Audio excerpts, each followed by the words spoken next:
He looks so good in this art style. Oh my god. Sorry about that, but somehow my hype for this DLC expansion was outweighed by two characters from my favorite game getting into what is now one of my other favorite games. And that's not to say I'm not hyped for this new DLC. I'm actually very excited for this new DLC expansion, or standalone thing. I'm still confused on whether this is going to be in the game itself or standalone, but no matter what, I'm sure this will be good. Anyway, what's up everybody, SwordKingdomKey3 here, and welcome to a Xenoblade Chronicles 2 news video.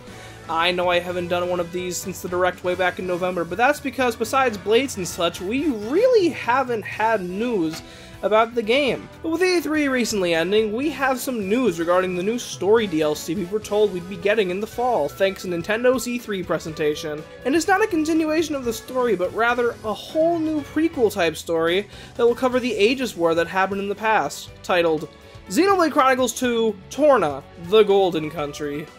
So what exactly is this going to be? Well, besides being set during the Aegis War, we're going to be able to play as a whole new cast of characters, and holy floof, I'm excited for this new party, because going based off the trailer, it's looking like we're going to be able to play as not only Jin's driver Laura, the man himself Addam, and an ancestor of the Ardainians, but it also looks like we're going to be able to play as the Blades themselves. Jin, Haze, Brigid, and of course Mithra all seem like they're actually going to be playable characters. Actually, since the combat of this thing interests me so much, let's talk about that right now. They've changed up the combat system a bit, and it's looking like we're going to be able to switch between drivers and blades. In the trailer, we see Laura, Addam, and the Ardainian, whose name appears to be Hugo, switch with their blades during combat, making it so that the arts menu changes and... Wait. The blades use different weapons than their drivers?! I was actually writing this while I was looking back at the trailer for fact-checking, and I'm only just noticing that Addam and Hugo have completely different weapons than Mithra and Brigid. That's really interesting to me. I didn't catch that before now. So it looks like blades and drivers function like a team of interchangeable party members, to where you can switch between blades and drivers on the fly. This seems like it'll make for a really interesting combat experience, and I'm excited to try it out. And we can play as Jin in the main party! This game already looks way too hype! Also, if I miss anything they showed off outside of the trailer for the gameplay, that is because I avoided the Treehouse stream like the plague for this game, since I don't want to be spoiled on anything story-related. So this isn't everything we know about the gameplay so far.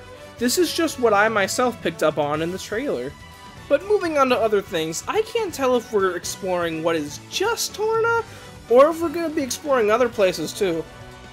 There's one place in the trailer that looks like Gormott, but I'm not sure if this is actually Gormott or not. I'm going to assume this is purely Torna though, since every other place looks unique in the trailer. But wow, Torna is a beautiful place. I'm so glad we're finally getting to explore this place and see what went down in the Aegis War. And hey, let's touch up on that story since I haven't really talked about it much. Like I said earlier, this is going to be covering the Aegis War, but way more in-depth than Xenoblade 2 itself did, since we can now play as the characters who were involved in it. I don't know if there will be any other party members, but I like the current party we have now. Low-key though, I'm really hoping it ends with a more in-depth look at how Mallos and Jin became friends, but that won't be until the end of it, most likely due to the reasons I can't say because I don't want to spoil the story for those who haven't played the game. I am excited to see Addam and Laura explored more than they were in Xenoblade 2. I am especially excited for Addam, since we're finally seeing what he looks like. I really like his design. Finally, Xenoblade has a Komaeda. And I am really excited to see Brigid and this new Ardainian Hugo. I don't really think he was ever mentioned in the story, but hey, if he is Brigid's driver, then I hope he can be a fraction of how cool Morag is. Also, Mallos is using his Monado in this expansion. We still can't floofing play as him. What the floof? I want to play as the other Aegis! Anyway, I'm really excited for Torna The Golden Country. It's looking like it'll be a worthy investment. The reason why I'm confused on if it's an expansion of the main game or a standalone game is because people have been telling me different things, but also because they are actually releasing a physical version of it a week after it comes out digitally. The release date for Torna is September 14th digitally and September 21st physically.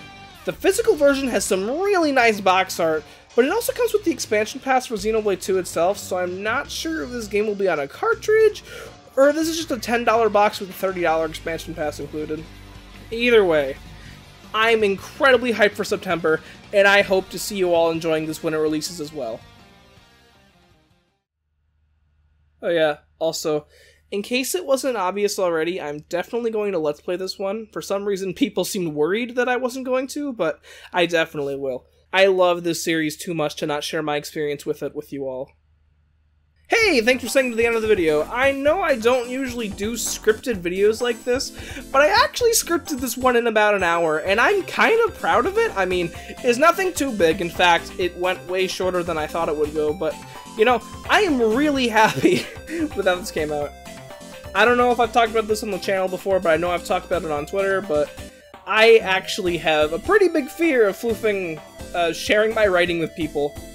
And the fact that I even wrote anything for this instead of just writing notes and rambling, I think I'm starting to step out of my comfort zone, and I kind of like it. If you couldn't tell, this part is not scripted because I am stuttering like a moron, and I need to floof and stop the video before I do anything else. But thank you all for watching. I hope you all enjoyed this quick little news video. Not really too big like the other news videos, but those were probably big because I was just stuttering or rambling most of the time. Hopefully this one isn't too long in post-editing.